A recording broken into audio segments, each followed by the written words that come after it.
예수님은 왜 나를 위해 울지 말고 너와 내 후대를 위해서 울라고 하셨을까요?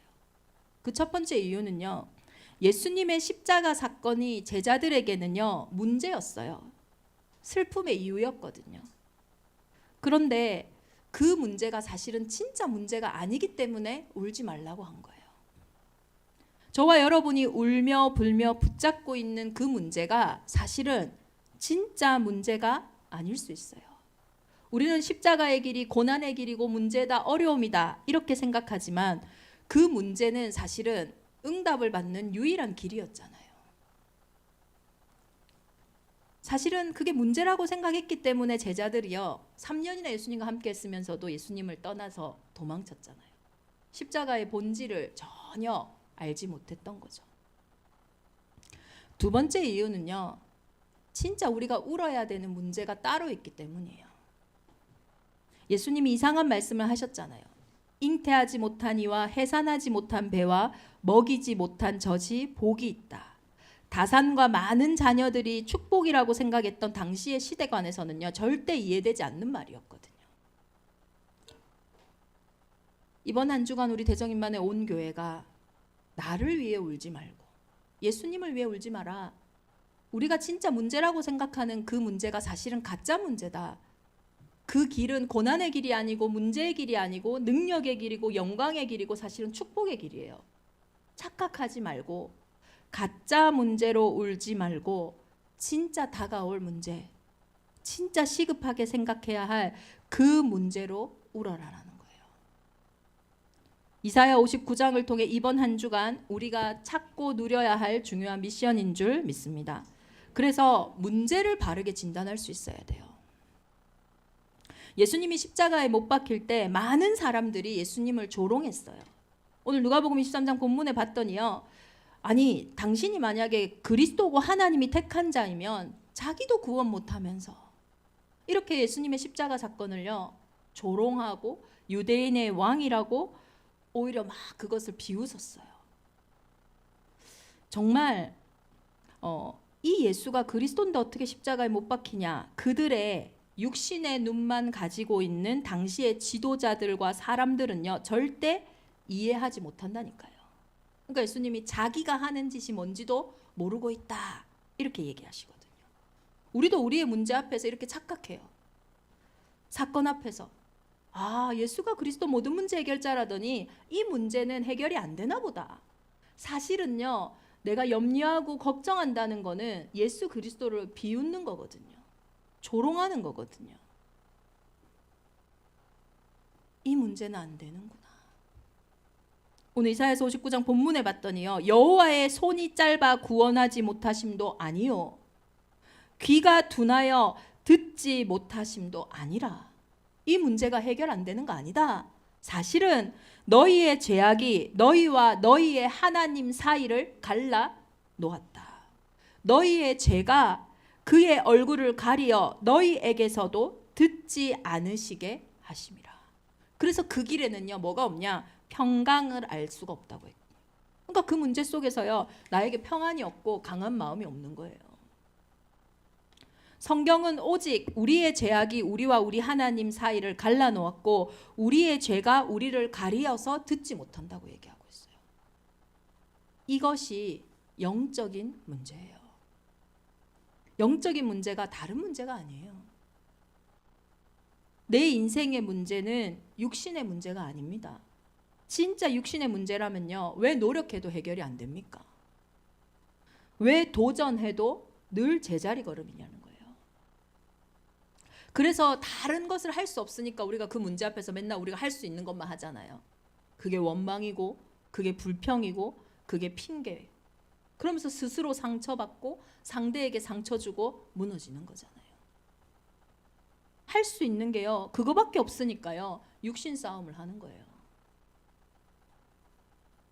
예전에 우리 초등부 아이하고 한번 얘기하는데요 그런 얘기를 하더라고요. 엄마가 다른 걸로 혼내다가 늘 끝에 탁 하는 말은 공부해라, 네가 공부 안 하고, 이렇게 얘기한대요.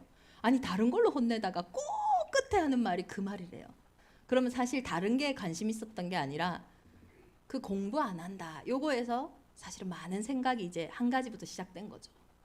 부부싸움도 마찬가지잖아요. 딴 걸로 시작했는데 또 결국은 돈, 결국은 나를 사랑하냐 안 하냐.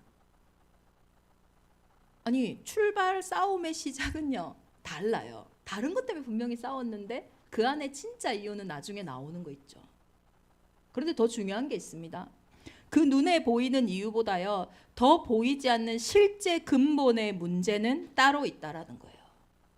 우리의 근본 문제는요 뭐냐, 절대 그 문제에 빠져나오지 못하도록 그 문제의 원인이 되는 죄를 모르게 하는 거예요.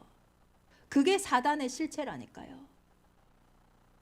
너희는 너희 아비 마귀에게 났으니 너희 아비의 욕심대로 너희도 행하고자 하느니라. 그는 처음부터 살인한 자요 진리가 그 속에 없으므로 진리에 서지 못하고. 뭐가 진짜인지를 절대 모르게 해요. 거짓말을 말할 때마다 진짜인 것처럼 그 거짓을 제 것으로 말한대요. 그걸 통해서 이 거짓말쟁이는요 우리의 인생을 도둑질하는 거예요. 지금도요 창세기 3장의 아담과 하와를 범죄하게 했던 그 사단은요 지금도 여전히 같은 문제로, 같은 방법으로, 같은 수단으로 저와 여러분의 인생을 빼앗고 있다니까요. 먹음직하고 보암직하고 탐스러운 것에 숨어가지고요 진짜 실체는 모르도록, 진짜 문제는 진단하지 모르도록. 그래서 영적인 존재인 것을 모르니까요, 영적인 문제인 걸 모르니까요 맞는 것처럼 나를 속여가지고 스스로 내 기준, 내 방법, 내 수준에요 자꾸 빠져들게 만드는 거예요. 근본 문제는요 뭐가 문제인지 모르도록 만드는 거예요. 물고기가 물 떠나는데 잘 먹고 잘 산다, 이게 이상한 거 아닙니까? 그러면 지금 내 인생에 와 있는 그 문제가 물 떠난 문제라면은 다른 거보다 물 안에 먼저 들어가면 되는 거예요.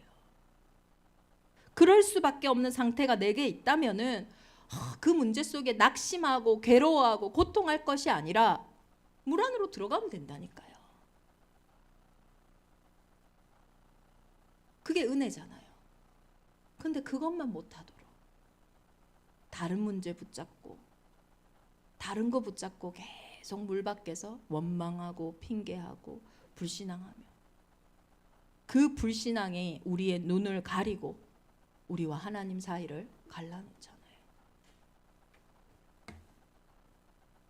이 근본 문제는 절대 스스로 해결할 수 없어요. 그래서 이번 한 주간 그 장소에서 이제 시작하시면 돼요. 내가 문제라고 생각하는 그 장소에서 벗어날 필요도 없어요. 그 현장이 선행과 율법과 종교로도 해결되지 않으니까요. 우리는 그 장소에서 어떻게 시작하면 됩니까? 한 가지만 하면 돼요. 구원을 바라나 우리에게서 멀도다. 이는 우리의 허물이 주의 앞에 심히 많으며 우리의 죄가 우리를 쳐서 증언하오니 이는 우리의 허물이 우리와 함께 있음이라. 우리의 죄악을 우리가 아나이다. 한 가지 뭐 하면 되겠어요? 멈추면 됩니다. 그 문제 앞에서 이제는 육신의 눈을 감고 이제는 내 영이 하나님을 바라보는 영적인 눈을 뜨면 되는 거예요. 그 시간이 예배하는 시간이고 그 시간이 기도하는 시간이에요. 이 한 가지만 저와 여러분에게 회복되면 되는 거예요. 사실 우리가 문제를 잘못 진단하면요 이 한 가지 빼고 다 하거든요. 그게 죄의 결과잖아요. 수고하고 무거운데요 아무것도 안 돼요. 공허하고 허무한데요 도저히 갈 바를 알지 못해요. 그게 종노릇하게 하는 겁니다. 오늘 눈을 감고요, 내 육신의 눈을 감고 영적인 눈을 떠서요 나를 처음 부르셨다. 아담과 하와가 처음 본 하나님의 모습이 어떤 모습이겠어요? 그들은요 이런 하나님을 만났어요. 이 땅에 태어나 눈을 탁 떠보고 하나님을 보니까요 복을 주시면서요 생육해라, 번성해라, 충만해라, 정복해라, 다스리라. 아담과 하와가 처음 본 하나님의 모습은요 복 주시는 하나님이었다니까요. 이 복, 하나님과 함께하는, 교제하는, 예배하는 이 복을 저와 여러분이 가장 먼저 회복해야 될 시간이라니까요. 그래서 이 복을 모를 때는요, 너무 열심히 하지 마세요. 예전에 제가 아디다스 광고 하나 딱 봤는데요. 이번 아프리카 선교 가서도 봤거든요. 가젤, 초식 동물. 야, 그 날씬한데요. 빠르게 초원위를 달리더라고요. 가젤이요, 막 달려요. 막 힘차게. 근데 그 가젤이 향한 방향이 어디냐? 입 앞에요. 딱 사자가 입을 쫙 벌리고 있는 거예요. 우리가 속도보다 더 중요한 건 방향이다. 그걸 탁 적어놨더라고요.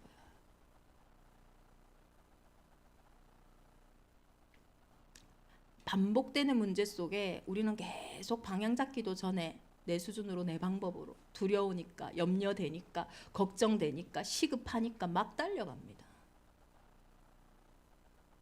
이스라엘에게 그런 문제가 있었어요. 잊을만 하면 쳐들어오고, 잊을만 하면 빼앗고, 잊을만 하면 또 오고, 반복되는 블레셋. 자꾸 쳐들어오는 겁니다.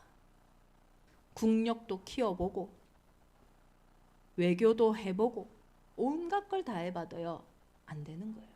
얼마나 시대가 어두웠냐. 제사장이요, 자기 처소에 누웠어요. 이제 그 문제에 완전히 무능해진 거예요. 아무 소망이 없는 상태.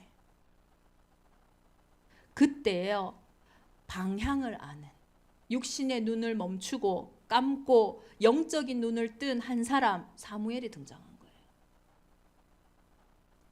바른 진단을 합니다. 이 문제는 우리가 계속 블레셋 문제라고 생각한 거 아니냐? 이 문제 계속 경제 문제라 생각한 거 아니냐? 이 문제 계속 사람 문제라고 생각한 거 아니냐? 이 문제 자꾸 내 문제, 내 과거 때문이라고 생각한 거 아니냐? 아니다. 이 문제는 이스라엘의 문제다. 우리가 한 가지 하나님과 함께하는 그 복을 회복해야 되는 문제다. 온 이스라엘아, 미스바로 모여라. 거기서 무엇을 했습니까? 사무엘이요, 이스라엘 온 족속에게 모여서요, 딱 한 가지예요. 전심으로 여호와께 돌아오라. 너희가 여호와께 돌아오려고 하면은 너희에게 있는 이방 신들과 아스타롯을 너희 중에 제거하고 너희 마음을 여호와께로만 향해라. 방향을 회복시키는 거예요. 이 한 가지 방향을요. 그리하면 너희를 블레셋 사람의 손에서 건져내시리라. 근데요, 이 이스라엘이 하나님이 택한 백성이잖아요. 예배하고 있었거든요. 이들도 늘 때가 되면 절기를 지키고 번제를 드리고 있었단 말이에요. 그런데 이들이 미스바에 모여서 아스타롯을 제거하는데, 이방신을 제거하는데 얼마나 많이 나왔는지 몰라요. 이 한 가지만 하지 못하도록 우리의 육신의 눈을 감고 이 영적인 내 영혼이 잘된 같이 범사에 잘되고 강건하리라 하신 이 한 가지만 못해서 내 인생을 빼앗는 그 어둠이요, 완전히 무너진 사건이에요. 미스바에 모여서 뭐 했습니까? 사무엘이요, 젖 먹는 어린 양 하나를 가져다가요, 온전한 번제를 드렸어요. 그런데 참 놀랍죠? 그 한 가지 회복하는 시간에 이해되지 않는 일이 일어나는 거예요. 하나님이 일하시는데요, 다시는 블레셋이 쳐들어오는 일이 없는 거예요. 근본이 해결되어지니까요, 근본적으로 그 문제가 완전히 끝나고 사무엘상에 보면 어떻게 나와 있습니까? 그 땅에 평화가 있었더라. 반복되는 저와 여러분의 인생의 문제 속에 하나님이 주시는 참된 평화가 회복되어지기를 예수 그리스도 이름으로 축원합니다. 세상 짐을 지고 지나가는 어린 양이랬어요. 그리스도는 저와 여러분의 인생의 짐을 지기 위해 하나님이신 그분이 사람의 몸을 입고 이 땅에 오셨다니까요. 아니, 누가 짐을 좋아해요? 누가 자기 신의 문제를 해결해 주는 걸 좋아해요? 근데 하나님은요, 그걸 너무 좋아하세요. 너희 짐 다 달라. 세상 짐을 지시기 위해, 우리의 짐을 지시기 위해 이 땅에 사람의 몸을 입고 오셨다니까요. 사람의 운명이 죽을 수밖에 없는 죄인이기에 죄 없는 몸으로 여자의 후손으로 이 땅에 오셔서 저와 여러분의 인생의 문제, 운명의 문제를 해결하시기 위해 죽음으로 우리의 운명을 뒤바꾸셨다니까요. 그게 십자가 사건이에요. 기쁜 일이죠. 예수님이 십자가 지러 가시면 기뻐해야 될 일이죠. 거기에 왜 울고 있냐고요.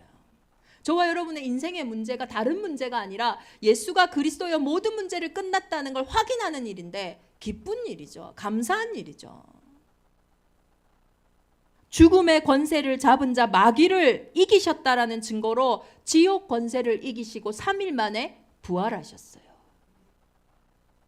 이분이 예수님이라니까요. 그래서 그 예수 그리스도의 언약을 붙잡은 사람들은요, 이제 내 문제 앞에, 내 상황 앞에 다른 길로 열심히 가지 말고, 두려워서 가거든요. 불안해서 가거든요. 염려해서 가거든요. 근데 정말로 두렵다면, 정말로 염려된다면, 정말로 걱정된다면 이제는 멈추어 내 인생의 방향이 그리스도 예수께로 갈 때, 그때 내 안에 승리하시고 부활하신 그 하나님이 시공간을 초월하여 빛으로 역사하실 줄 믿습니다. 우리의 목표는요, 단순한 문제 해결이 아니에요. 그 문제를 통해서 하나님의 자녀만이 할 수 있고 하나님의 자녀만이 줄 수 있는 현장의 기념비를 남기는, 작품을 남기는 시간이에요. 이 문제 가운데 중재자가 없음을 이상히 여기시고 예수님이 자기 스스로 자기의 팔로 구원을 베푸시고 자기 공의로 스스로 자신들을 살리셔서 하나님의 열심으로 우리를 회복하셨는데요. 어떤 말씀을 하시냐? 여호와의 말씀이니라. 구속자가 그리스도가 내 우리의 인생에 오셔서요, 죄가를 떠나는 자에게 임하리라. 하나님의 죄를 다 떠나서, 성경에는요, 동에서부터 서까지 하나님과 우리 사이에 있는 그 죄를요 떠나게 하신대요. 그렇게 하시는 이유가 뭡니까? 내가 그들과 세운 나의 언약이 이러하니 곧 내 위에 있는 나의 영과 내 입에 둔 나의 말이 이제부터 영원하도록 내 입에서와 내 후손의 입에서와 내 후손의 후손의 입에서 떠나지 아니하리라. 완벽하게 미래까지도 끝내시겠다는 거예요. 후대와 후대에게 이 언약이 있으니까요, 다시는 그 문제로 고통당하고 어려움 당할 이유가 없는 거예요. 영원한 기념비를 남기는 거죠. 하나님이 저와 여러분에게 주신 언약이 이 축복이잖아요. 어제 우리 유아유치부 여름 성경학교를 했는데요. 가서 제가 이제 마지막에 아이들 한 명 한 명 두고 이렇게 안수하면서 기도하는데, 한 아이가요, 진짜 무슨 할머니가 우는 것처럼, 깊은 세월을 산 사람이 우는 것처럼요, 꺼이 우는 거예요. 기도를 하는데.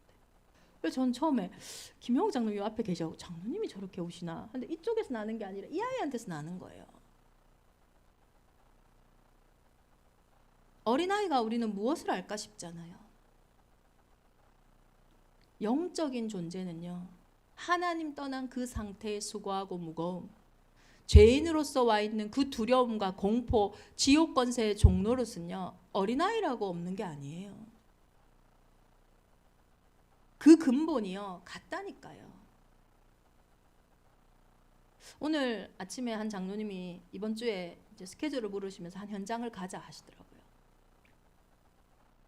엄마는요, 이유 없는 질병이, 아픔이 계속 되니까 막 굿을 막 해도요, 해결이 안 되는 거예요. 그래서 아무 문제가 없는데 집에만 가만히 누워 계시고, 아이들은요, 집 앞에 교회라도 보내보자 해서 보내보니까 교회에서 창문도 막 깨고, 그 창문 깨는 애는 기념비적인 아이거든요. 깨면 다시 달면 돼요. 예전에 저도 초등부 사역 할 때 한 애가 열받아가지고 창문을 확 깨더라고요. 그리고 한 달 정도인가 창문이 비어 있었어요. 그렇게 하니까 이제 어디를 가지를 못하는 거예요. 말세에는 고통하는 때가 옵니다. 설명할 수 없는, 이해할 수 없는 많은 일과 많은 사건들이 있을 거예요.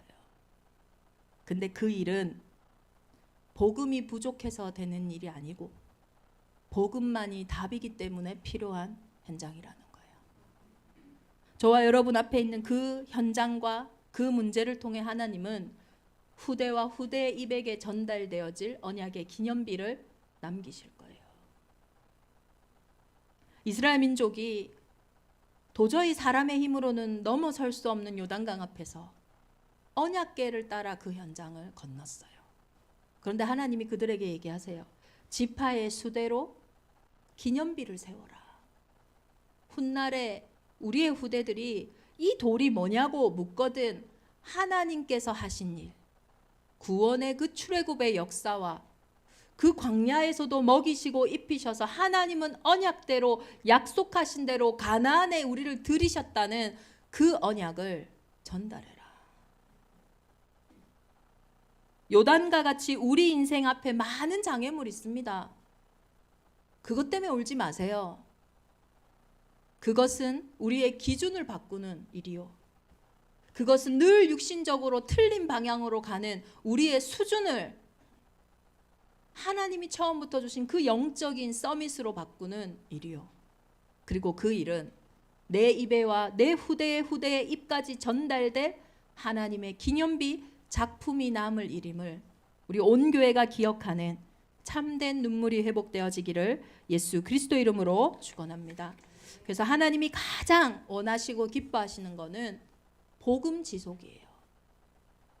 하나님은 다시는 우리 후대가, 우리 인생이 노예로, 포로로, 속국으로 종노릇하기를 원치 않으세요.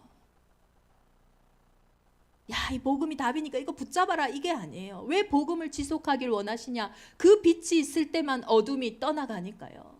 흑암을 이길 다른 이름이 없으니까요. 운명을 바꿀 다른 이름이 없으니까요. 저와 여러분의 인생에 참 평안과 참 답을 줄 다른 이름이 없으니까요. 그래서 딱 한 가지 원하세요. 복음 지속. 행복해라 하시는 거예요. 평안해라 하시는 거예요. 그래서 이 복음 지속을 위해 참된 기도가 시작돼야 됩니다. 기도는요, 의미를 아는 거예요. 의미를. 특별히 이번 한 주간 하나님이 반드시 저와 여러분에게 기념비를 남기라고 하신 가정과 교회의 의미를 아셔야 돼요. 우리 가정을 왜 허락하셨을까요? 왜 이런 남편을 만나게 하고 이런 아내를 만나게 했을까요? 왜 우리 자녀에게 이런 달란트를 주셨을까요? 달란트는 또 문제는요, 좋은 거 나쁜 거 그게 아니에요. 있는 모든 것이 그대로 하나님 나라의 달란트거든요. 이걸 왜 주셨을까요? 그 의미를 아셔야 돼요. 이것 때문에 망하라고 주신 게 아니라 이 현장의 기념비로 이 현장의 많은 사람들이 이 응답을 보고 살아나도록 우리 가정의 기념비를 아는 거, 그게 바로 기도예요. 우리 교회의 기념비를 아는 거. 하나님은 이 복음 운동의 지속을 위해서 저와 여러분을 원하셔서 부르셨어요. 함께 하시며 전도도 하시며 귀신을 내어 쫓는 권세를 주신 하나님이 원하시는 교회로 부르셨어요. 이 일 속에 하나님은 제주를 살리시고 이 제주를 통하여 시대의 재앙을 막는 RUTC 운동을 하시겠다고 말씀하셨어요. 복음을 지속하는 게 RUTC입니다. 이 의미를 확인하는 기도가 우리 대성인만을 온 교회 시작되어지기를 예수 그리스도 이름으로 축원합니다. 우리 주신 말씀 붙잡고 이 시간 함께 기도하겠습니다. 하나님, 이사야서 말씀을 통해 오늘까지 우리에게 언약을 말씀하셨습니다. 이제는 이 언약 붙잡고 일어나 빛을 발하는 이사야 60장의 회복과 승리의 시간표가 시작되어집니다. 의미를 알게 하여 주옵소서. 이 땅에 내가 온 이유, 우리 가정을 준비하신 이유, 우리 교회를 준비하신 이유, 가짜 눈물에서 벗어나 진짜 눈물을 회복하는 우리의 기준과 수준과 목표가 영원한 기념비를 남기는 그 은혜 속에 있게 하여 주옵소서. 우리 합심으로 함께 기도합니다.